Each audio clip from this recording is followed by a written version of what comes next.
India இன்னும் சுதந்திரம் பெறாத காலம் ஒரு மனிதரின் குரல் ஒரு தேசத்தை எழுப்பியது. 1858இல் சில்ஹெட் என்ற இடத்தில் பிறந்தார் பிபின் சந்திர பால். சாதாரண வாழ்க்கையில் தொடங்கிய ஒரு அசாதாரண மனிதர்.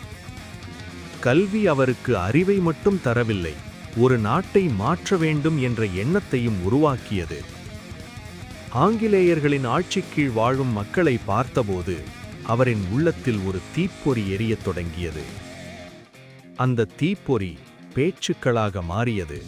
ஆயிரக்கணக்கான மக்களின் மனதில் சுதந்திரத்தின் விதையை விதைத்தது. லாலா லஜபத் ராய் பால கங்காதர் திலக்குடன் இணைந்து லால் பால் பால் என்ற சக்தியாக மாறினார். வெளிநாட்டுப் பொருட்களை புறக்கணிக்கவும் இந்திய பொருட்களை ஆதரிக்கவும் அவர் அழைப்பு விடுத்தார். அவரின் எழுத்துகள் ஒரு ஆயுதம் போல வேலை செய்தது. மக்களின் மனதில் தேசப்பற்றி எழுப்பியது. ஆங்கிலேய அரசு அவரை கைது செய்தது. ஆனால் அவரது குரலை யாராலும் அடக்க முடியவில்லை. சிறையில் இருந்தபோதும் அவரின் மன உறுதி ஒருபோதும் தளரவில்லை.